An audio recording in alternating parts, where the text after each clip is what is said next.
Hello everyone, and welcome back to the channel where I, Colin, give you the Christian perspective on whatever it is I want to talk about. And today, we're going to talk about failing at evangelism. Yeah, that's what's happening today. So if you saw any of my recent videos, you would know that I just attended a Pride Parade in Poughkeepsie, New York. And I got some interviews, I got to share the gospel with some people, some on camera, some off camera, but not every interview went well. In fact, there were a couple interviews where I didn't even get to share the gospel with the person I was talking to. And you know, you're taking that chance when you're going up to someone, you're telling them, hey, you want to do an interview for my Christian YouTube channel? Sometimes I'll just get a no. But even when I start that interview, I kind of know people are most likely on the defense and they're going to want to skedaddle as soon as possible, especially when I start talking about sin, Jesus, heaven, hell. I know those are topics that people don't want to talk about. Please stop talking to me. So a lot of times I like to just get right to the core as soon as I can. I want to start with a couple questions and lead the conversation into that, but I do want to get to the gospel. But that doesn't always happen, unfortunately. And one of the things that can prevent that from happening is rabbit trails. Bumper. You start talking about one thing and the conversation starts going down a path you weren't hoping it would go down, and if it doesn't get back to the gospel at some point, that just kind of stinks. And then you start talking about something that wasn't super important, and then you miss the opportunity to talk about the most important thing: the life, the death, and the resurrection of Jesus. So I actually wanted to go through one of the interviews I had that I wasn't able to share the gospel with the individual I was talking to. His name is Alma. I'm pretty sure he's transgender. He didn't tell me his pronouns. He didn't tell me if he was a girl or a guy, anything like that, but I believe he's male, but identifies as a female. So I just wanted to go through this interview and just kind of comment on it as we're watching it together and talk about how I did go off on some of those rabbit trails, hoping I would get back to the gospel, but then unfortunately he wanted to leave the conversation, so I never got to. But I think it would still be good to hear some of the things that I had to say and some of the things that he had to say, and then even comment on why I didn't answer some of the things that he brought up, or why I did answer the way I did. So I think this will be fun, educational for me, for you, everyone watching, and learn from my mistakes, and hopefully God will still be glorified and Jesus will still be exalted even through my shortcomings, because God is faithful and he really is that good. So let's get into this. So Alma, where are we? Poughkeepsie. We're in Poughkeepsie, and what are we doing here? There's a Pride Parade. Cool. And what are you doing at this Pride Parade? Walking. What are your thoughts on God? I don't know. So if you saw the video that I made before this one, I go into a basic evangelism technique that I've been using for years and years when I don't know how to get the conversation from whatever it is I'm talking about to Jesus, God, the Bible, spiritual things. So what I do is I just ask 3 simple questions. What are your thoughts on God? Do you believe in an afterlife? And where do you think you're going to go when you die? So since I got nervous, didn't know what else to say, because he didn't really give me much to go off on other than that he's walking in the Pride Parade. Nothing about himself. I was kind of hoping they would talk more about themselves and why they are the way they are, what they choose to believe and all that, but people weren't very open to me. So I went down this route.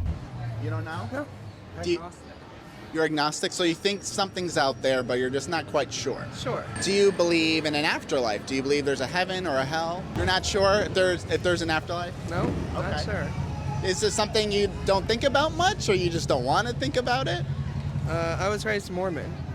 No way, really? What made you leave the Mormon church? Bigotry. From the people at the church? So this is a big one in today's day and age. Why do so many people leave church? They want nothing to do with Christianity. They want nothing to do with the Bible. They want nothing to do with religion. And it's because of bigotry. They'll say Christians are bigoted, we're unloving, we're judgmental. It's all the same thing. There's a couple ways I could have gone about this, but again, I wanted to avoid going off topic, so I didn't really address it in this case. There's a couple different ways you can go about it. One of them would be, I would like to ask people, well, was Jesus Jesus bigoted? Was Jesus hypocritical? Was Jesus unloving? And usually people will say no. And then I would ask them, well, if Jesus wasn't any of those things, why do you have a problem with Christianity then? Because Jesus is the leader of the faith. He's the one that we should all be following and trying to be like. And if there's no hypocrisy or bigotry within him, then the problem you have is with Christians, not with Jesus. It's not with Christianity, it's with the Christians. So sometimes I like to bring that up, or I'll bring up another point. Do only fit people go to the gym, or do also overweight, out of shape people go to the gym? You're fat! You would never accuse the gym of being a failure because there's fat people there. There's fat people there because they want to get in shape. They want to get better. And the gym is there to help them. And it's the same thing with the church. It's full of Christians who are sinners. We're not perfect. We fall short. We mess up in a lot of areas. Have you ever read the Corinthian letter? It's pretty bad. So those are just two ways you can address the Christians are bigoted and I left the church because of that. Yeah, from the church and the culture around it and the people involved with it. See, I always needed a reason to believe stuff. I can't just believe things without evidence. Sure. So around 10th grade, I hadn't really thought about it all that much, but I asked my 10th grade history teacher if the resurrection was historical fact, academically speaking. Yeah. He told me yes, because I grew up in a conservative area. But I found out that wasn't exactly true, so that led me to question a whole bunch of other things. Okay. Can I give you a little bit of evidence? Is that okay? Go ahead. So, couple things here. I thought it was pretty cool that Alma wanted evidence for the faith, which I believe there is plenty out there. But it was interesting that someone told him that the resurrection, and again, I'm sorry, I do believe this is a male identifying as female. I totally could be wrong, and I really do apologize if I am wrong. He wanted evidence for the resurrection. He got it, and he believed it. But obviously that didn't matter, because as soon as he got other evidence that showed otherwise, he stopped believing it. But the evidence is there. There's evidence in the Bible, there's evidence outside the Bible, but people will always find a way to doubt the evidence if they don't want to believe it. And as soon as he was able to find something else that contradicted that, he just went with it and walked away with it. Probably because he doesn't want it to be true. Also, I want to bring up, I find it funny how if this really is a male identifying as a female, what evidence is there that gender is fluid? We all believe that sex is biological. You got XX chromosomes or you got XY chromosomes, which makes you male or female, but there's this huge debate today about gender and gender being fluid, and you can identify as male or female.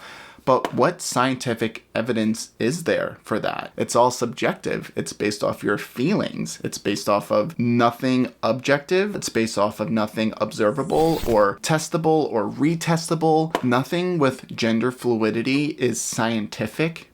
And yet he's willing to not believe in the resurrection because it was proven false, but he totally buys into transgenderism, which has no scientific backup to it whatsoever. So, just to give you evidence for God, have you ever heard... So I did decide to bite.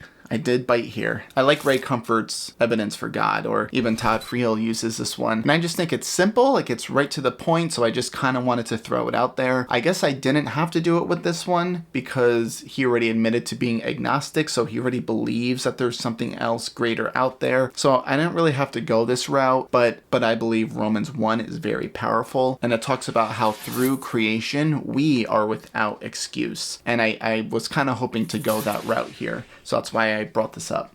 The question of there's a building, so you know that there's a builder, or if there's a painting, you know that there's a painter. Yeah, I've heard this one. Okay. So with creation, you know that there's a creator. Well, that's not necessarily true. Okay. So this building right here A building you can look at and you can extrapolate from how it's built, or I guess in the reverse manner, that it was designed by humans. It has right angles, it has squares, It has perfect shapes. Yep. You take something, yes, okay, the human eye. Yeah. As complicated as the human eye, yeah, that's very complex, but it's not, if you look at it like you would the structures of a building, it doesn't contain a lot of perfect angles or things you would expect from human design. So the complexity of a certain object has really nothing to do with whether it was created or not. It's more the structure of it. and the components that you use to make it. It's funny you say that, because I would use that and say that's why I believe God exists, because of how we are designed. Like our eyes see, our ears hear, our nose smells, and we're able to breathe and move and eat. Like, I feel like there's a design to our bodies that's so complex. What's a building? That's like a simple design. And yet we all believe a building is built by somebody. And then we look at the human, and to think it's so much more complicated, there's got to be somebody behind it. So I tried taking his argument that it's obvious that a building has structure because of the perfect angles and the perfect design of it. He was trying to say that the human body, since it's like more round and because it can kind of adapt to environment, or the body isn't exactly symmetrical, maybe like that kind of thing. He's saying that's proof that there's not intelligent design. And obviously I argued the exact opposite, because what's a building? That's so simple. There's like not too much to a building. There's structure, there's plumbing, electricity, but the human body is so much more complex. So that's why I went that route, to try to prove that there is a designer behind us. If you can prove that a building has a builder, even though it's not that complex, how much more does it prove that creation has to have a creator? Human construction, every component tends to have a very easy to determine and common sense, I'd say we're able to derive from common sense why it would be designed that way, but there's things about the human body, for instance, goosebumps. When there's a chill, the bumps rise from your skin. Animals have this same response when it's cold because they have fur. Yeah. And it makes the fur stand up and it makes them warmer. But in humans, of course, we don't have enough fur for that to make a difference. So that seems like something you wouldn't design. That seems like something held over from a more natural process. So then he went into using goosebumps to disprove intelligent design because they're not really useful in humans. They're useful in animals, but no longer in us, which I'm assuming he thinks we must have come from animals because we still have goosebumps, even though they're not valuable to us anymore, but we don't really use them for anything. So then we must have come from these animals that do use it, which proves God doesn't exist, or evolution must be true because we're carrying these traits and they're probably going to slowly die off over time. The problem is goosebumps still are beneficial to us today. It's not like they don't have any use to them whatsoever. I just did a quick Google search and it says goosebumps may help you conserve heat when you're exposed to cold. I feel like for someone to say that goosebumps disprove an intelligent designer is like baffling to me. I think it proves the exact opposite. But I did not want to press this issue. I didn't want to just, again, keep going down these rabbit trails. So I just let this one go because I didn't want to miss my opportunity to share the gospel. One other thing for the resurrection, the Greek New Testament, there's over 5,500 Greek manuscripts that we have today, more than any other book in all of history combined. It's like it blows it out of the water. So when it comes to variability, or just how like verifiable the manuscripts are, the next closest thing doesn't even compare to that. And yet we'll believe things like the Odyssey, right, that was written, which doesn't have as many transcripts. We don't question. It's a fictional story. So then I tried bringing up some proof for the resurrection, trying to get back to that because that was his biggest thing for why he doesn't believe in it anymore, is the lack of evidence. So I brought up the Greek New Testament and how many copies we have from the 2nd, 3rd centuries. It blows anything out of the water that comes close to it written at that time. We have so many less manuscripts of other writings from that time, but we always believe those writings. We never have a problem. Like maybe we don't have the exact word for word, but we'll believe those kind of texts. And I actually made a video about this a while ago, and there's some good websites about all these different things that were written during those times, like Plato and Caesar and Aristotle and Sophanes and Homer, all these things that were written around, they think, the 1st century. Yeah, looks like everything's written around the 1st century. Same with the New Testament, written at the same time. And yet we have so many more copies. It's insane. The next closest thing on the CARM website is Iliad, which has 643 copies today, and it's 95% accurate between the copies, and the New Testament has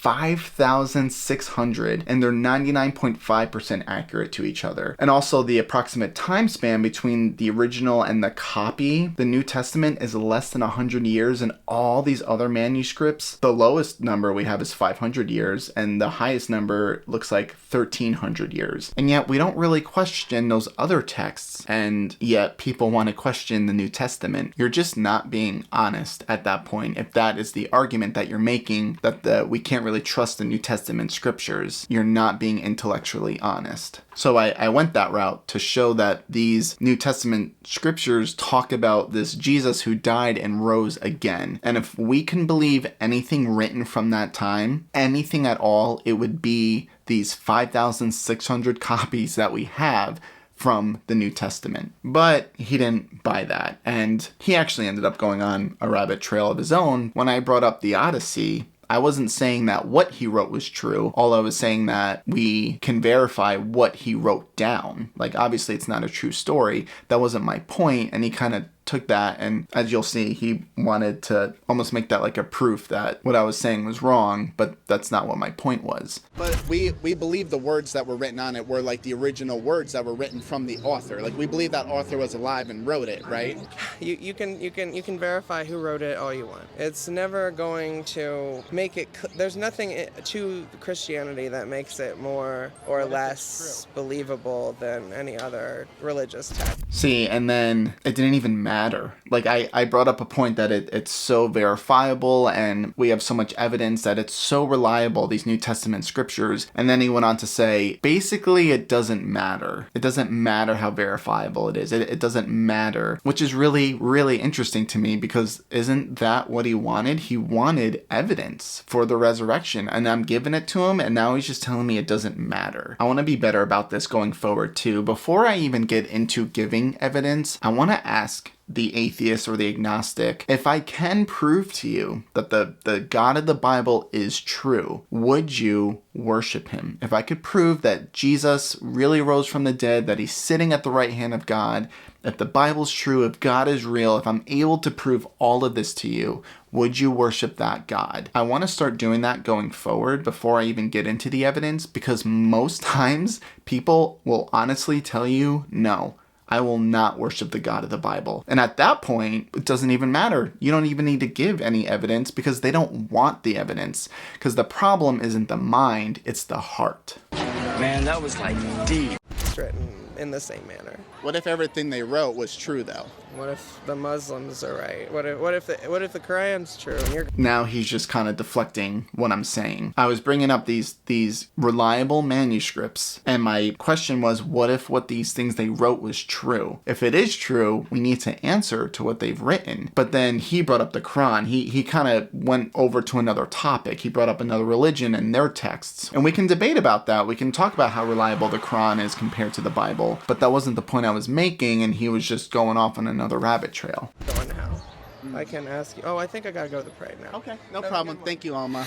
And that's how it ends. And unfortunately, I was not able to share the gospel, which kind of stinks. I don't like it when that happens. I don't like it when I can't get to the root of it all, because I honestly believe in Romans 1:16. I am not ashamed of the gospel, for it is the power of God unto salvation. People hearing the gospel, people being confronted with their sin by talking about the holiness of God and his law and how perfect and just he is, and that we have sinned against him, that we've lied, stolen, done all these horrible things, committing adultery, lust in our hearts, murder, hatred, not loving one another. When people hear about that, how they're deserving of judgment because of their sin, and yet how loving and gracious God is, that he sent his son into the world to live for us, to die for us, to defeat sin and death, and to offer us eternal life and forgiveness of sins. That is what changes hearts, because that's the problem with Alma. It's not his mind, it's not evidence, it's his heart. And I was really hoping to get to the gospel, because that's the only thing that I truly believe will change a person. It's not what I say, it's not the best argument, that's not going to do anything. It's through the gospel, the power of the gospel, that people's lives are changed. The power of God is through the preaching of the gospel. It's foolishness to man, we don't get it. It seems to be, it's an odd avenue happen to you that God would choose to save people, and yet he does it because all the glory goes back to him at the end of the day. So I hope you learned something. I learned something. I hope this was educational for you. I hope that God still uses my shortcomings for his glory. And hopefully you're watching this and you're not a Christian, and hopefully just hearing about some of the things that we brought up gave you something to think about as well. I don't know. All I know is if you enjoyed your time here, click on one of these videos, click here to subscribe, and I will see you somewhere. Thank you and God bless.